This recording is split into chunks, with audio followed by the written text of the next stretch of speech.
Happy Friday.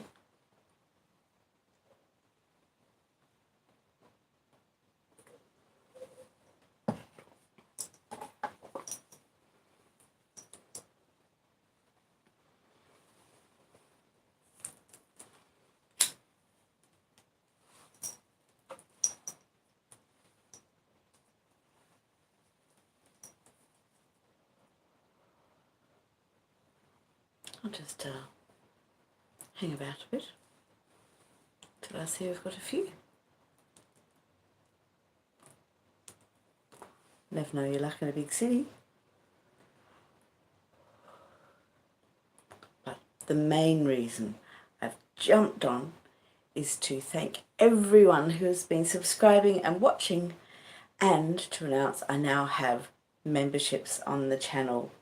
So you can click join and you can join the channel, and if you join the channel then you get members only exclusive videos, you get to chat exclusively with me, and a few of the spicier videos that YouTube frown on are members only now. So loads of perks, but if you don't want to join, that's fine, there's no obligation. I'll still be around doing my live streams and reading Great Expectations and that sort of thing. Just, you know, brand new day in a brave new world. I'm being a good Miss Google and playing the game. So yes, if you would like to help me out, become a member of the channel so we can all get a bigger and better community. We're doing awfully well. We've got like 36,000 subscribers or so. And I'll be around more to chat to. I'm Mama Duck. I'm an Aussie, live in Ireland. Anything you want to know regarding my background or what I do, what I'm about, what makes me tick, go to the About page on my channel.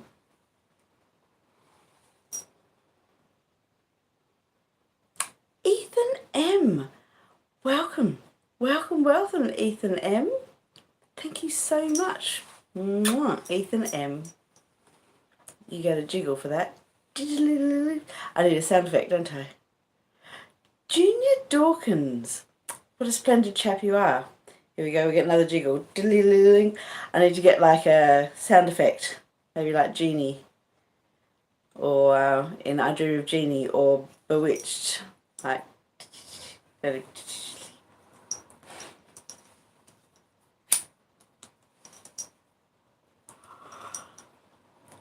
you go. So if you join my channel, then you can say good day to me, and I can say good day back.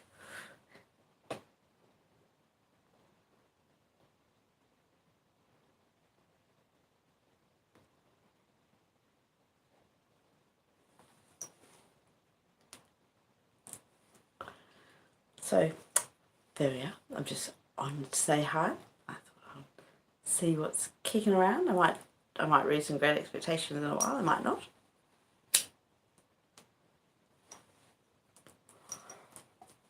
I popped on and played some music last week, but I got that many copyright claims. I spent all week sorting out copyright claims one by one for the little vinyls that I played, and after all that, YouTube still decided that my video was somehow unworthy of monetization because it was rude. I don't know why. I had my clothes on.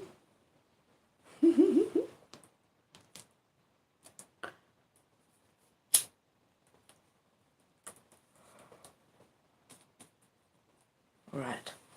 I think I might read some Great Expectations, shall we? Why not, indeed. Where were we? We're up to Chapter 20. Chapter 20, Great Expectations.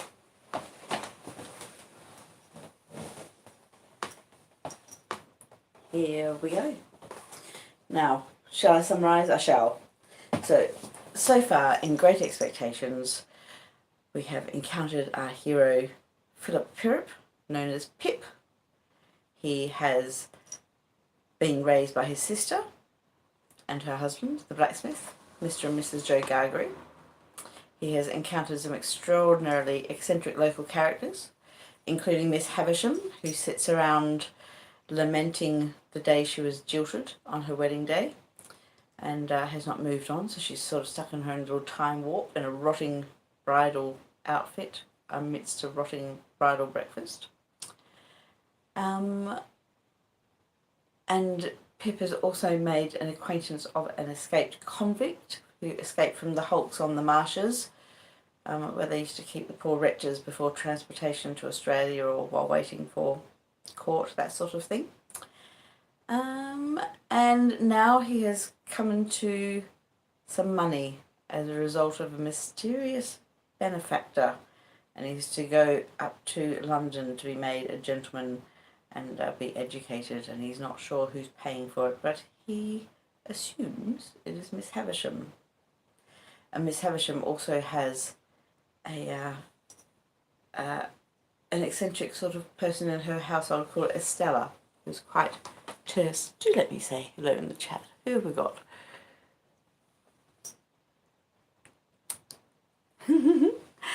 Thank you, Junior Dawkins from London. Special shout out to Junior. Thank you so much for joining my club. Oh, the power, the absolute power. Today a club, tomorrow the cult. Mama Duck and her ducklings. We all shall all move into a commune. You shall worship me as your goddess, and bring offerings and hopefully hoover. Alright, enough of the expository dialogue. Let's crack on with Great Expectations, shall we? Alright. Pip has just said his last goodbyes to the family that raised him, and he is off to the big smoke. Chapter 20. Allow me to draw my breath for a second.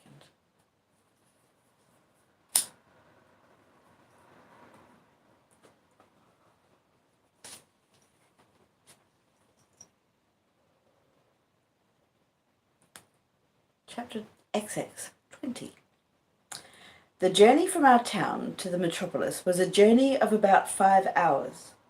It was a little past midday when the 4-horse stagecoach, by which I was a passenger, got into the ravel of traffic frayed out about the Cross Keys, Wood Street, Cheapside, London. We Britons had at that time particularly settled that it was treasonable to doubt our having and our being the best of everything. In parentheses by Mama Ducky, and not much has fucking changed, has it? Close parentheses. We Britons had at that time particularly settled that it was treasonable to doubt our having and our being the best of everything. Otherwise, while I was scared by the immensity of London, I think I might have had some faint doubts whether it was not rather ugly, crooked, narrow, and dirty. Mr. Jaggers had duly sent me his address. It was Little Britain, and he had written after it on his card, just out of Smithfield and close by the coach office. Nevertheless, a hackney coachman, who seemed to have as many capes to his greasy greatcoat as he was years old, packed me up in his coach and hemmed me in with a folding and jingling barrier of steps, as if he were going to take me 50 miles.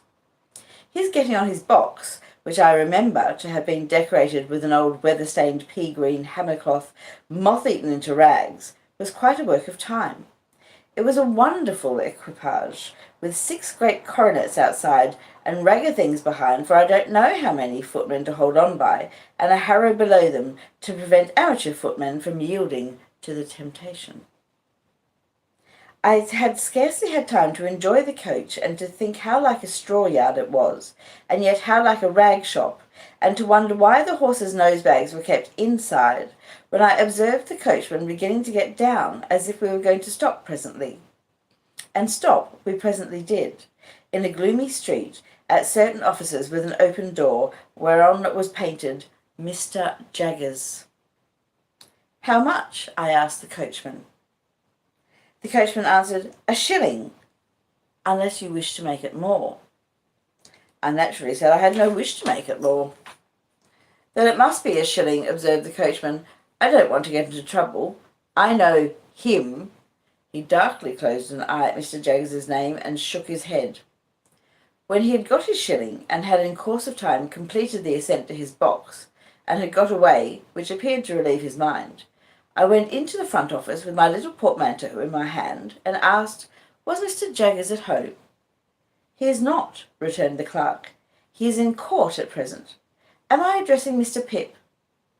I signified that he was addressing Mr. Pip.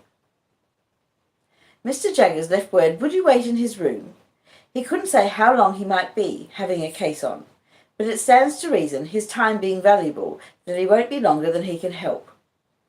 With those words, the clerk opened a door and ushered me into an inner chamber at the back. Here we found a gentleman with one eye, in a velveteen suit and knee breeches, who wiped his nose with his sleeve on being interrupted in the perusal of the newspaper. "Go and wait outside, Mike," said the clerk. I began to say that I hoped I was not interrupting, when the clerk shoved this gentleman out with as little ceremony as I ever saw used, and tossing his fur cap out after him, left me alone. Mr. Jaggers's room was lighted by a skylight only, and was a most dismal place, the skylight eccentrically patched like a broken head, and the distorted adjoining houses looking as if they had twisted themselves to peep down at me through it.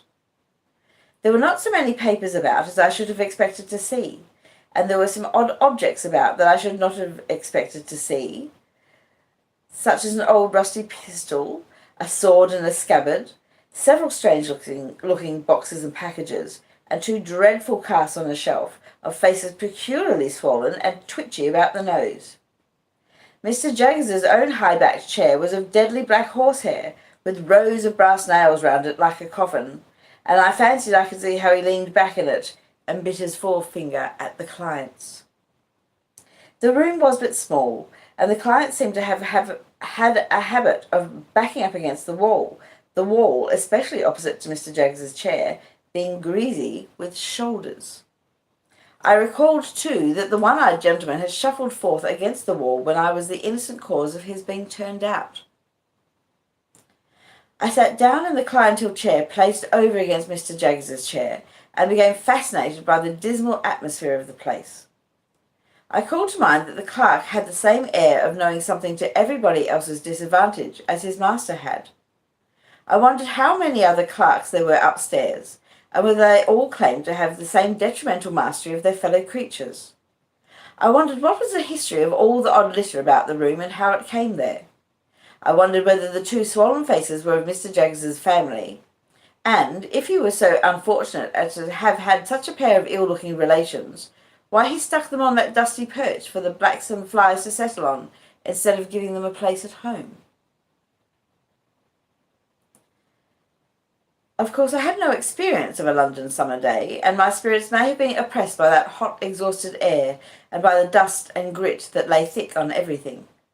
But I sat wondering and waiting in Mr. Jaggers's close room, until I really could not bear the two casts on the shelf above Mr. Jaggers's chair, and got up and went out. When I told the clerk that I would take a turn in the air while I waited, he advised me to go round the corner and I should come into Smithfield. So I came into Smithfield, and the shameful place, being all asmear with filth and fat and blood and foam, seemed to stick to me. So I rubbed it off with all possible speed by turning into a street where I saw the great black dome of St. Paul's bulging at me from behind a grim stone building which a bystander said was Newgate Prison. Following the wall of the jail, I found the roadway covered with straw to deaden the noise of passing vehicles, and from this, and from the quantity of people standing about, smelling strongly of spirits and beer, I inferred that the trials were on.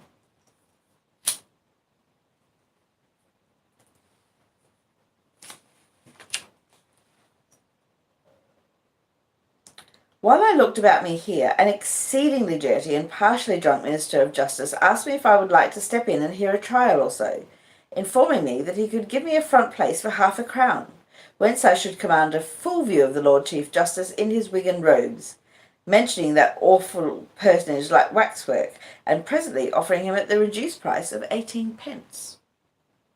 As I declined the proposal on the plea of an appointment, he was so good as to take me into a yard and show me where the gallows was kept, and also where people were publicly whipped, and then he showed me the debtor's door, out of which culprits came to be hanged, heightening the interest of that dreadful portal by giving me to understand that 4 of them would come out that door the day after tomorrow at 8 in the morning to be killed in a row. This was horrible and gave me a sickening idea of London. The more so as the Lord Chief Justice's proprietor wore, from his hat down to his boots and up again to his pocket handkerchief inclusive, mildewed clothes, which had evidently not belonged to him originally, and which, I took it into my head, he had bought cheap of the executioner. Under these circumstances, I thought myself well rid of him for a shilling. I dropped into the office to ask if Mr. Jaggers had come in yet, and I found he had not, and I strolled out again. This time I made the tour of Little Britain and turned into Bartholomew Close, and now I became aware that other people were waiting about for Mr. Jaggers as well as I. There were two men of secret appearance lounging in Bartholomew Close, and thoughtfully fitting their feet into the cracks of the pavement as they talked together, one of whom said to the other when they first passed me that Jaggers would do it if it was to be done.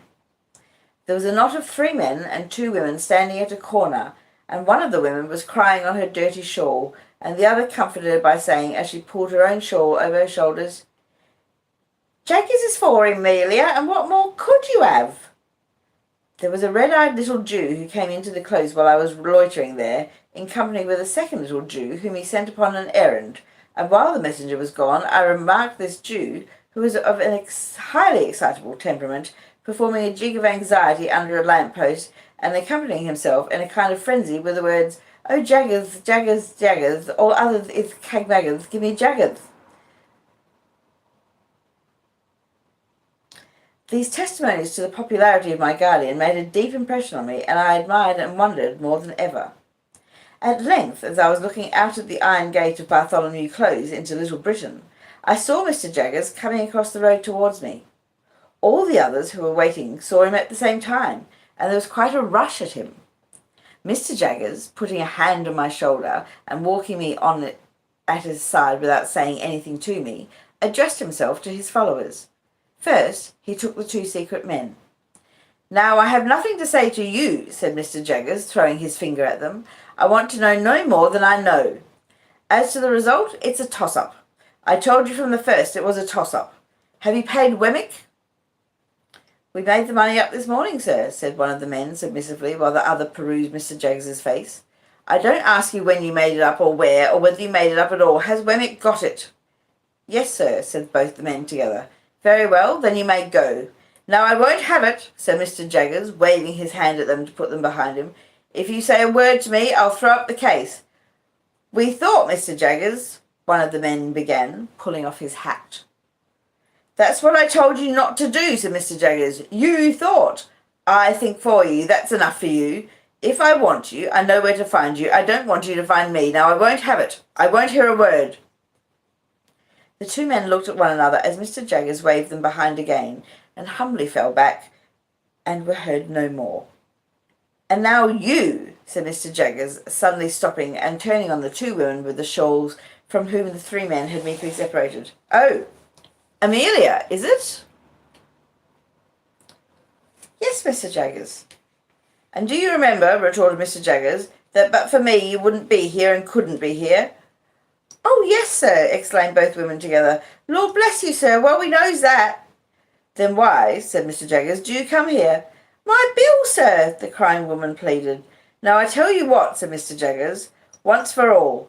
If you don't know that your bill's in good hands, I know it. And if you come here bothering about your bill, I'll make an example of both your bill and you, and let him slip through my fingers. Have you paid Wemmick?" "Oh, yes, sir, every farden." "Very well, then you've done all you've got to do. Say another word, one single word, and Wemmick shall give you your money back." This terrible threat caused the 2 women to fall off immediately. No one remained now but the excitable Jew, who had already raised the skirts of Mr. Jaggers's coat to his lips several times. "I don't know this man," said Mr. Jaggers in the most devastating strain. "What does this fellow want?" "Matthew, Mr. Jaggers, home brother to Abraham Lethereth." "Who's he?" said Mr. Jaggers. "Let go of my coat." The suitor, kissing the hem of the garment again before relinquishing it, replied, "Abraham Lethereth, on suspicion of plate." "You're too late," said Mr. Jaggers. "I am over the way." "Holy Father, Mr. Jaggers," cried my excitable acquaintance, turning white. "Don't say you're again Abraham Lethereth." "I am," said Mr. Jaggers, "and there's an end of it. Get out of the way. Mr. Jaggers, half a moment. My own cousin's gone to Mr. Wemmick at this present minute to offer him any terms. Mr. Jaggers, half a quarter of a moment. If you'd have to condense them to be bought off from the other side at any superior price. Money no object. Mr. Jaggers, Mr. My guardian threw his supplicant off with supreme indifference and left him dancing on the pavement as if it were red hot. Without further interruption, we reached the front office, where we found the clerk and the man in velveteen with the fur cap. "Here's Mike," said the clerk, getting down from his stool and approaching Mr. Jaggers confidentially. "Oh," said Mr. Jaggers, turning to the man who was pulling a lock of hair in the middle of his forehead, like the bull and cock robin pulling at the bell rope. "Your man comes on this afternoon? Well, Miss Master Jaggers," returned Mike in the voice of a sufferer from a constitutional cold. "Arter a deal of trouble, I found one, sir, as might do." "What is he prepared to swear?" "Well, Master Jaggers," said Mike, wiping his nose on his fur cap this time, "in a general way, anything." Mr. Jaggers suddenly became most irate. "Now, I warned you before," said he, throwing his forefinger at the terrified client, "that if ever you presume to talk in that way here, I'd make an example of you. You infernal scoundrel, how dare you tell me that?" The client looked scared but bewildered too, as if he was unconscious what he had done. "Spoony," said the clerk in a low voice, giving him a stir with his elbow. "Soft head, need you say it face to face?" "Now I ask you, you blundering booby," said my guardian very sternly, "once more and for the last time, what the man you have brought here is prepared to swear." Mike looked hard at my guardian as if he were trying to learn a lesson from his face, and slowly replied, "Either to character, or to have been in his company and never left him all the night in question." "Now, be careful. In what station of life is this man?" Mike looked at his cap and looked at the floor and looked at the ceiling and looked at the clerk and even looked at me before beginning to reply in a nervous manner, "We've dressed him up like," when my guardian bluttered out, "What? You will you?" "Spoony," added the clerk again with another stir. After some helpless casting about, Mike brightened and began again, "He is dressed like a respectable pieman, a sort of a pastry cook." "Is he here?" asked my guardian. "I left him," said Mike, "a setting on some doorsteps round the corner.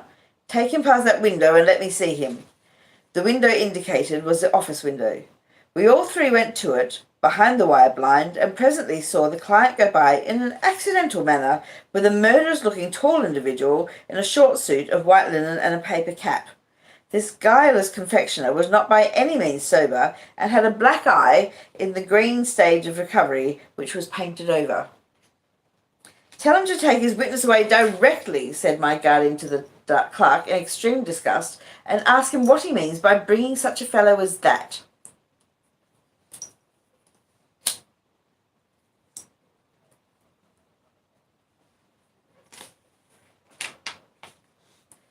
My guardian then took me into his own room, and while he lunched, standing from a sandwich box and a pocket flask of sherry, he seemed to bully his very sandwich as he ate it, informed me what arrangements he had made for me. I was to go to Barnard's Inn, to young Mr. Pocket's rooms, where a bed had been sent in for my accommodation. I was to remain with young Mr. Pocket until Monday. On Monday I was to go with him to his father's house on a visit, that I might try how I liked it. Also, I was told what my allowance was to be. It was a very liberal one, and had handed to me from one of my guardian's drawers the cards of certain tradesmen with whom I was to deal for all kinds of clothes and such other things as I could in reason want.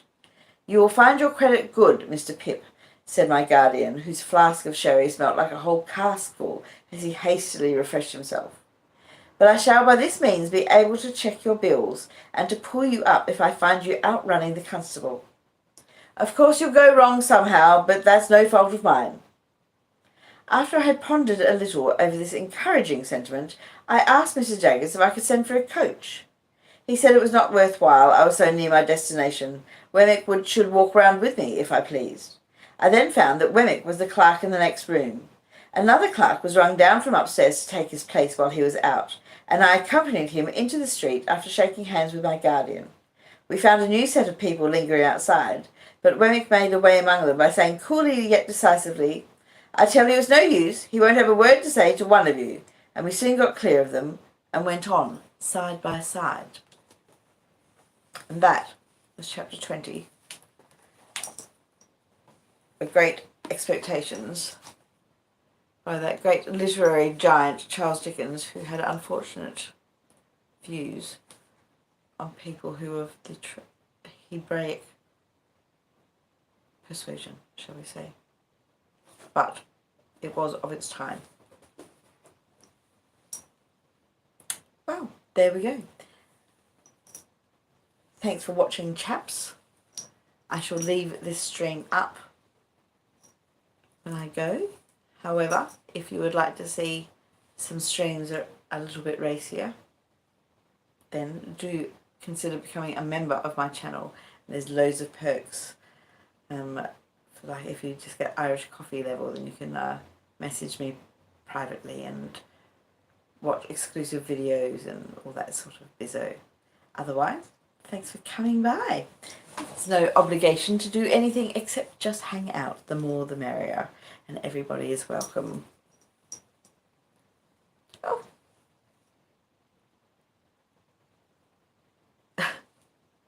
A full visual. Well, a full visual is not the sort of thing that YouTube is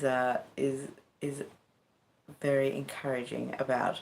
However, if you would like to go to the About page on my channel, there are links to other social media sites where you can see a little bit more of me, if you get my drift.